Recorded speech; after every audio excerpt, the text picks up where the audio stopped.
आ रही होगी आवाज आप लोगों को। चलो हेडिंग लगाओ सारे के सारे नई। चालक की विशिष्ट ऊष्मा। चालक की विशिष्ट ऊष्मा।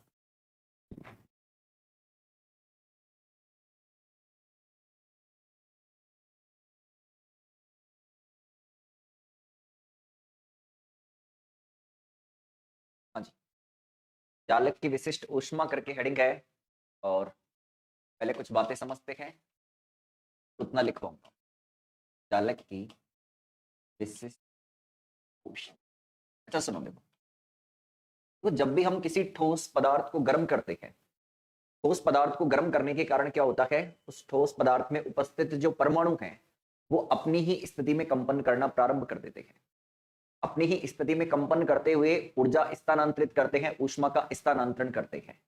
यानी आप ठोस को गर्म करोगे तो इसके कारण क्या होगा, उसमें उपस्थित परमाणु वाइब्रेशन के माध्यम से क्या करते हैं, अपनी ऊष्मा या फिर आप कह सकते हो ऊष्मा का स्थानांतरण एक रूप से दूसरे सॉरी ऊष्मा का स्थानांतरण एक सिरे से दूसरे सिरे तक करते हैं। ठीक है, जैसे आप किसी ठोस को गर्म करोगे एक सिरे से, ठीक है, अब क्या है, दूसरा सिरा तो ठंडा है, अब जिस सिरे पर हम गर्म करेंगे तो क्या होगा, जो उपस्थित वहां परमाणु होंगे वो वाइब्रेट करते हुए क्या करेंगे, ऊष्मा को स्थानांतरित करेंगे एक सिरे से दूसरे सिरे पर।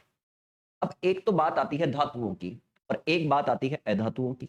अगर धातुओं की बात करें तो धातुओं के पास तो क्या है, मुक्त इलेक्ट्रॉन है, तो मुक्त इलेक्ट्रॉनों के माध्यम से ऊष्मा का क्या होता है, स्थानांतरण होता है। और अगर अपन अधातुओं की बात करें, अधातुओं में मुक्त इलेक्ट्रॉन तो होते नहीं है, तो वहां फिर ऊष्मा का स्थानांतरण किसके माध्यम से होता है, फोनॉन के माध्यम से। आप लोगों ने क्लास ले ली होगी फोनॉन की। फोनॉन के माध्यम से क्या होता है, ऊष्मा का स्थानांतरण। अब इससे पहले अपन क्या करते हैं, ऊष्मा प्रवाह की दर डिफाइन करते हैं। तो जो ऊष्मा प्रवाह की दर होती है, आप बोल सकते हो एकांक क्षेत्रफल एकांक समय में जो ऊष्मा प्रवाह की दर होती है, हम लिख सकते हैं कि एकांक क्षेत्रफल एवं एकांक समय में जो ऊष्मा प्रवाह की दर है, ऊष्मा प्रवाह की दर जिससे जिसे आप कैपिटल आर से रिप्रेजेंट करते हो, तो ताप प्रवणता के समानुपाती होती है। ताप प्रवणता का मतलब हो गया ताप का दूरी के साथ परिवर्तन। ताप प्रवणता के समानुपाती होती है। अगर ताप प्रवणता के समानुपाती होती है तो आप लिख सकते हो आर समानुपाती माइनस का D T upon D x ताप प्रवणता है, इक्वल करते हैं, ये आता है। तो समीकरण एक देंगे और जहां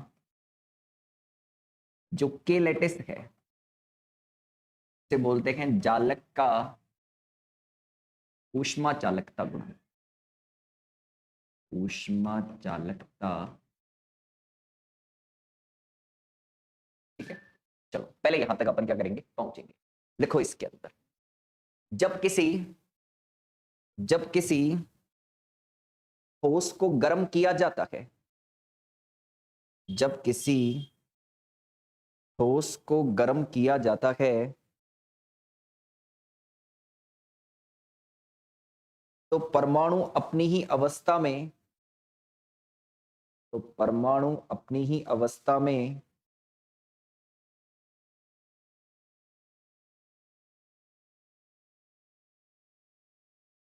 कंपन प्रारंभ कर देते हैं। परमाणु अपनी ही अवस्था में कंपन प्रारंभ कर देते हैं। इस अवस्था में कंपन करते हुए, इस अवस्था में कंपन करते हुए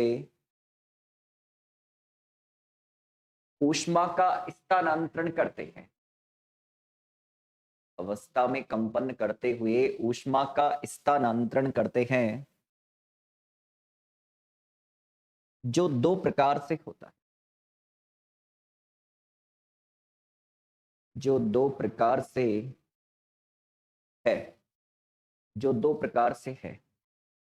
पहला लिखो, फर्स्ट लिखना, धातुओं में मुक्त इलेक्ट्रॉन उपस्थित होते हैं। धातुओं में मुक्त इलेक्ट्रॉन उपस्थित होते हैं अतः ऊष्मा का प्रवाह मुक्त इलेक्ट्रॉन के कारण होता है। अतः ऊष्मा का प्रवाह मुक्त इलेक्ट्रॉन के कारण होता है। अतः ऊष्मा का प्रवाह मुक्त इलेक्ट्रॉन के कारण होता है। आगे लिखना लाइन चेंज करके, अगला स्टार पॉइंट लगा के लिख लो चाहे इसे। अधातुओं में मुक्त इलेक्ट्रॉन उपस्थित नहीं होते हैं। अधातुओं में मुक्त इलेक्ट्रॉन उपस्थित नहीं होते हैं। अधातुओं में मुक्त इलेक्ट्रॉन उपस्थित नहीं होते हैं। अतः ऊष्मा का संचरण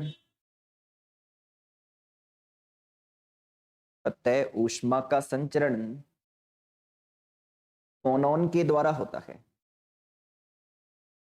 अतः ऊष्मा का संचरण फोनॉन के द्वारा होता है।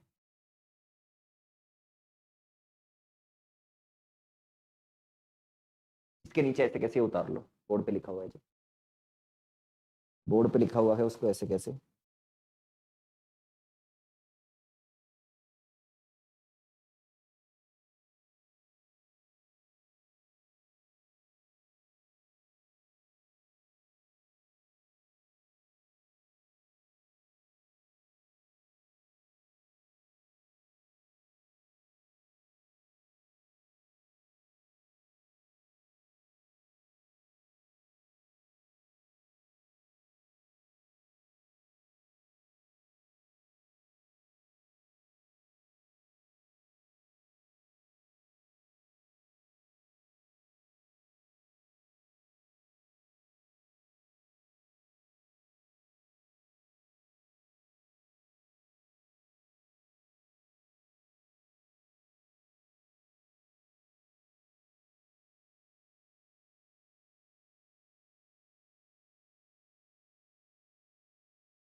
लिख लिया?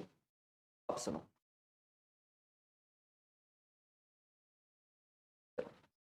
हाँ जी, देखना, देखो जो अधातुएं होती है,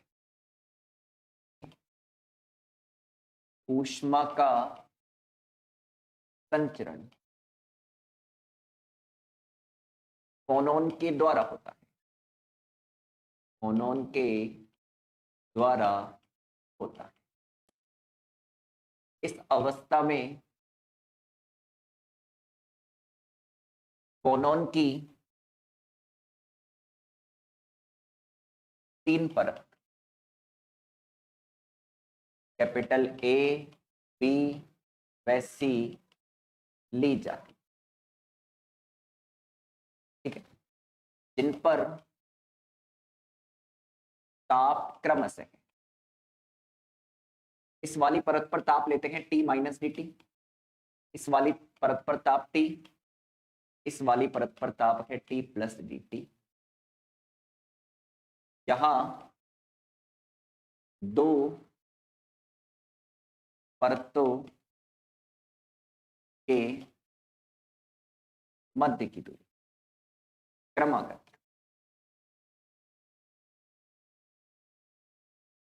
मध्य की दूरी लैम्डा है।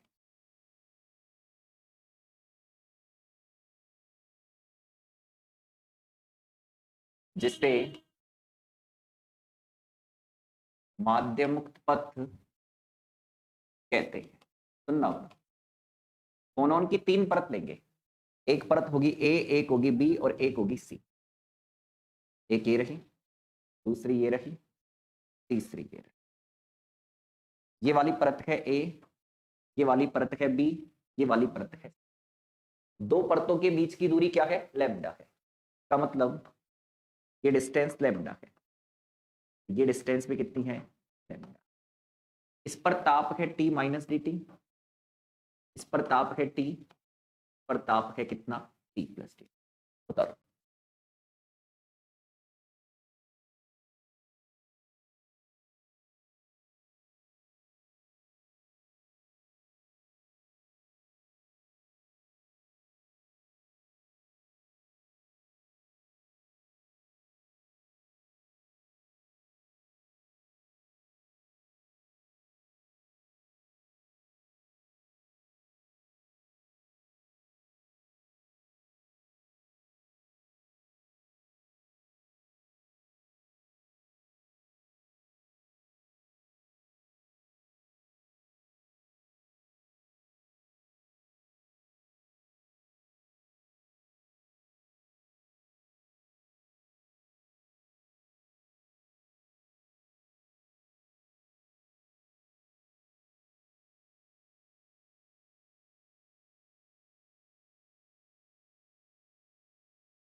लिख लिया इसे।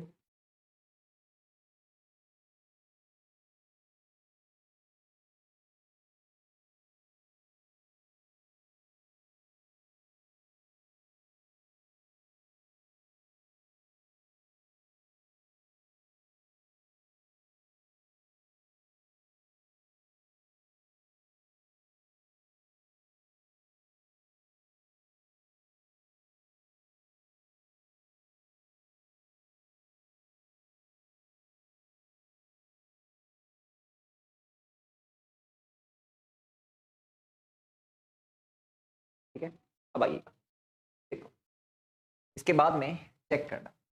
आओ देखो, माना एकांक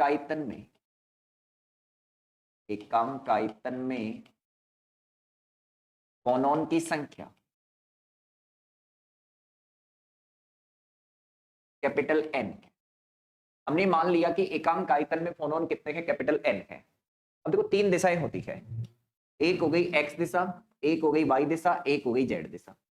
तो इनको अगर अपन बांटे तो n/3 फोनॉन एक्स दिशा में, n/3 फोनॉन वाई दिशा में, और n/3 फोनॉन कौन सी दिशा में गति करेंगे, जेड दिशा में।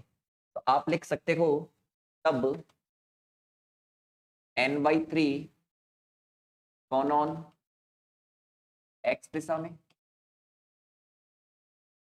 कॉमा n/3 फोनॉन वाई दिशा में, एवं n/3 फोनॉन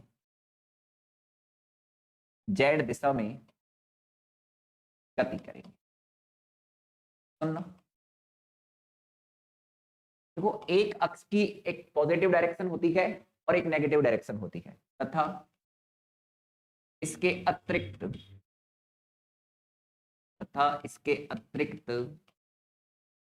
प्रत्येक अक्ष के लिए धनात्मक एवं ऋणात्मक दिशा संभव है, ऋणात्मक दिशा संभव है। अतः किसी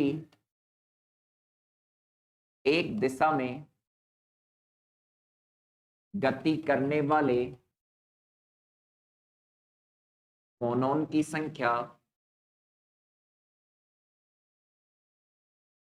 n/6, किसी एक दिशा में गति करने वाले फोनॉन की संख्या कितनी होगी, n/6।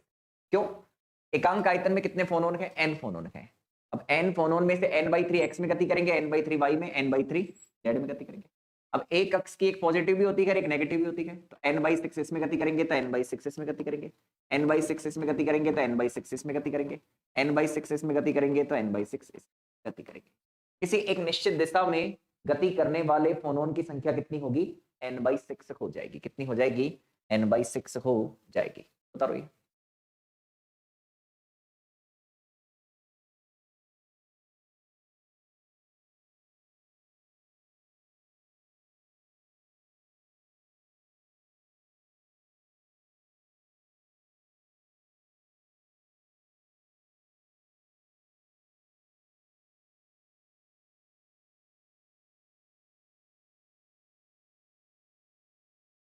करो इसे।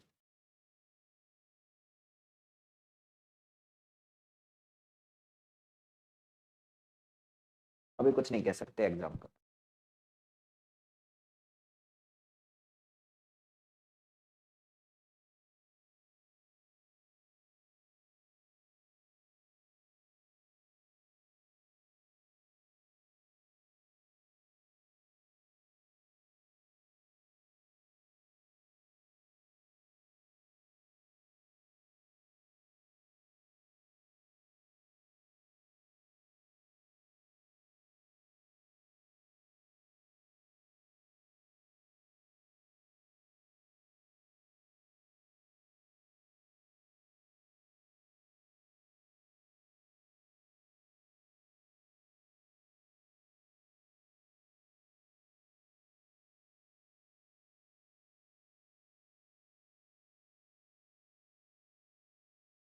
लिखो इसे।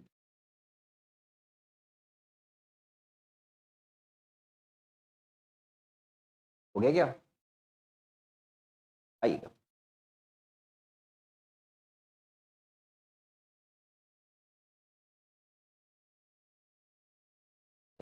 आओ देखो, समझना आगे।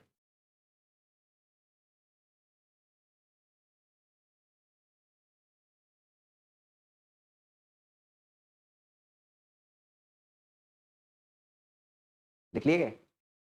अब चेक करना हो ना, देखो देखो, एक फोनोन की माध्य चाल है सी बार, एक फोनोन की औसत चाल क्या है? सी बार है।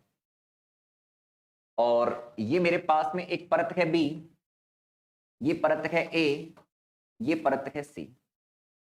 अब मुझे ये ज्ञात करना है कि एकांक क्षेत्रफल और एकांक समय में जो फोनोन बी से चलकर सी तक जाएंगे उनकी संख्या क्या होगी, और एकांक क्षेत्रफल और एकांक समय में जो फोनोन बी से जो बी से ए की तरफ जाएंगे उनकी संख्या कितनी होगी, और एकांक क्षेत्रफल और एकांक समय में जो फोनोन बी से सी की तरफ जाएंगे उनकी संख्या कितनी होगी। पहले तो मैं बता देता हूं, ये संख्या होती है एन सी बार बटा 6, और ये संख्या भी कितनी होती है? एन सी बार बटा 6। अब ये कैसे हुई?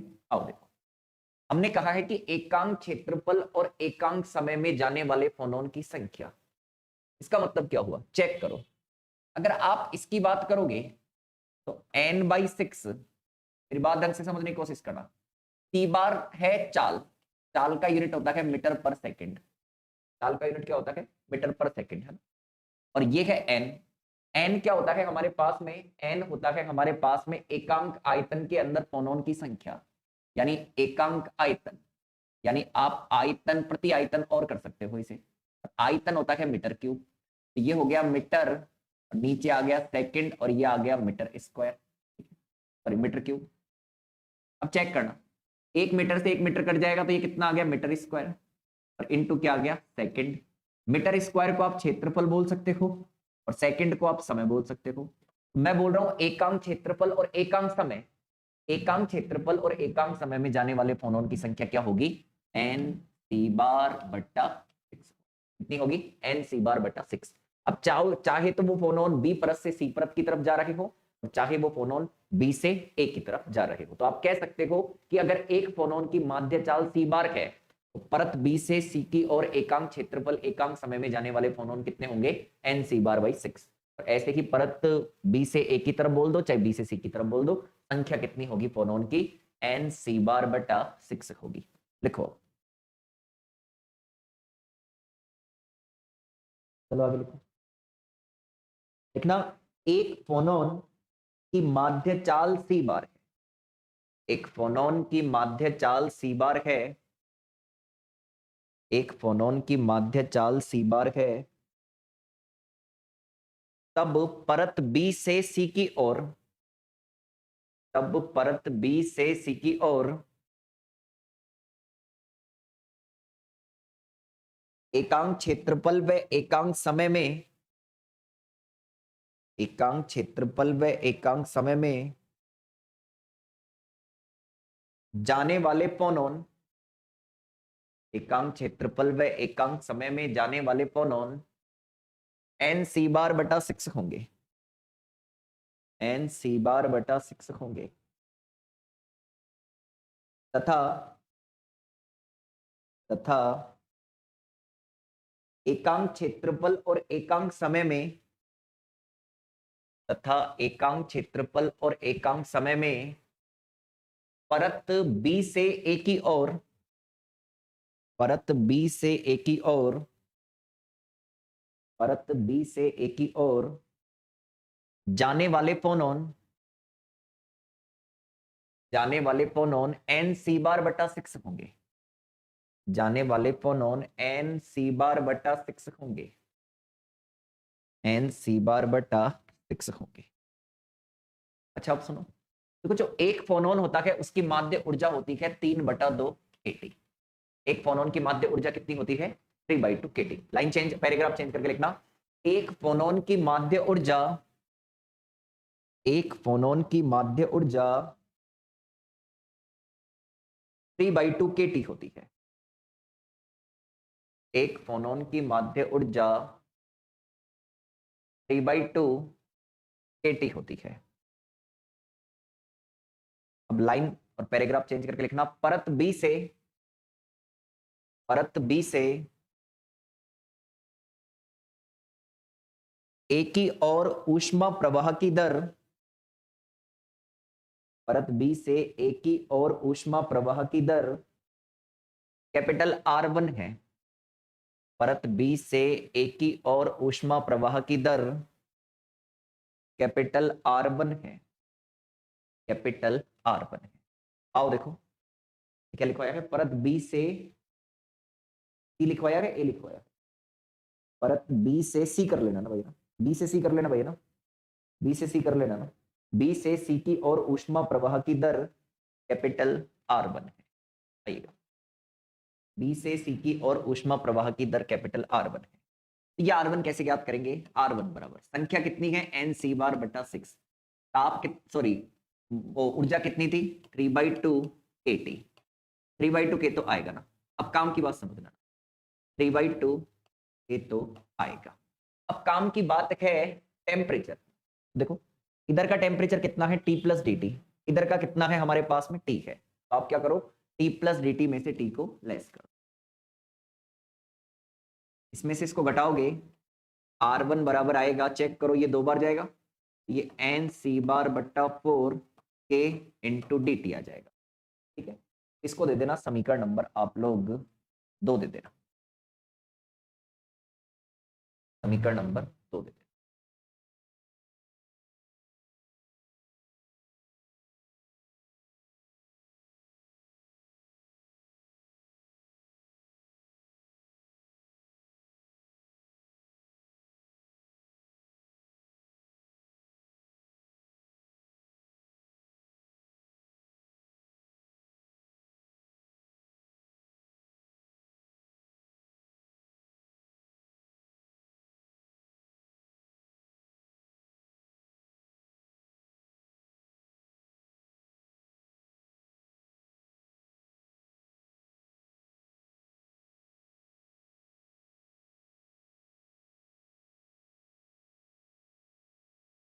क्लियर? अब लिखो, परत बी से एक की ओर ऊष्मा प्रवाह की दर R2 है। परत बी से एक की ओर ऊष्मा प्रवाह की दर R2 है। परत बी से एक की ओर ऊष्मा प्रवाह की दर R2 है। ठीक है, तो बस अब टेम्परेचर इधर कितना है, T-dt, उसमें से T घटा दो ना। T से T चला जाएगा तो ये रिजल्ट आएगा अपने पास में माइनस का Nc/4 kdt। समीकरण नंबर दे देंगे 3। परिणामी ऊष्मा प्रवाह की दर, परिणामी ऊष्मा प्रवाह की दर R है। R बराबर हो जाएगा R2 माइनस का R1। ये हो जाएगा माइनस का Nc/4 kdt, माइनस का Nc/4 kdt। 1/4, 1/4 कितना हो जाएगा, 1/2 हो जाएगा। ये Nc/2 और ये आ गया K। इसको दे देना समीकरण नंबर।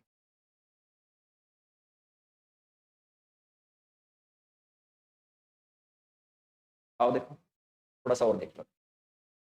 परत सी व ए के मध्य की दूरी कितनी है, 2 लैम्डा। नीचे वाली और ऊपर वाली परत के बीच की दूरी कितनी हो जाएगी, 2 लैम्डा। अब dt/dx क्या होता है, ताप प्रवणता, यानी ताप में दूरी के साथ परिवर्तन। एक परत पर ताप कितना है, T+dt है। दूसरी परत पर ताप कितना है, T-dt है। दोनों का डिफरेंस बटा दूरी कितनी है, 2 लैम्डा। ये आ जाएगा dt/dx। t से t कट जाएगा, dt कितना हो जाएगा, 2 लैम्डा। dt/dx बराबर कितना आ जाएगा,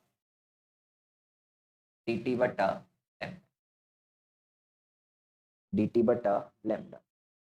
इसको दे देंगे समीकरण नंबर 5।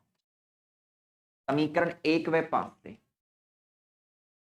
लिख सकते हो आप R बराबर माइनस का K लैटिस, फिर आएगा dt/लैम्डा। समीकरण नंबर दे देंगे। ठीक है, अब इन दोनों को बराबर कर दो 6 और 4 को, 6 और 4 को बराबर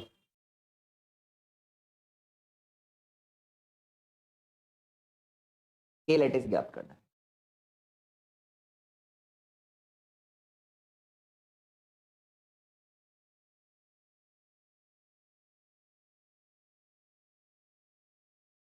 आज ये टॉपिक पूरा होते ही छोड़ूंगा, थोड़ी क्लास में जल्दी है ना होने वाला है।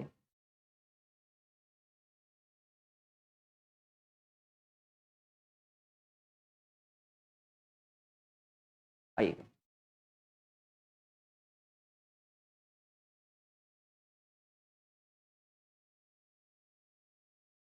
4/5 माइनस का के लैटिस dt अपॉन लैम्डा बराबर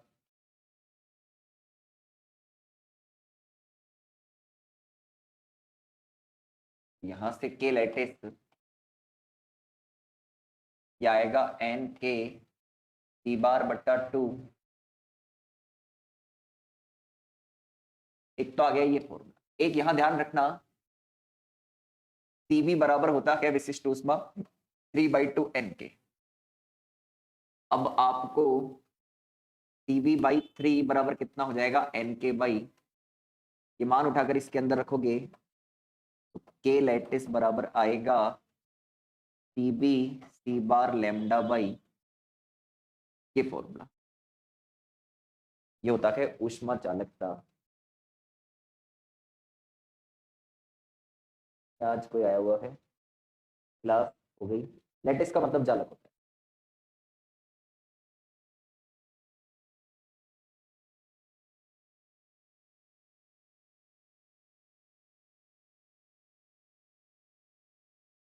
प्रॉब्लम क्या, तुम्हारी क्लास तो हो गई, टॉपिक भी पूरा हो गया ना, नया टॉपिक नई क्लास में स्टार्ट होना चाहिए, ठीक है ना।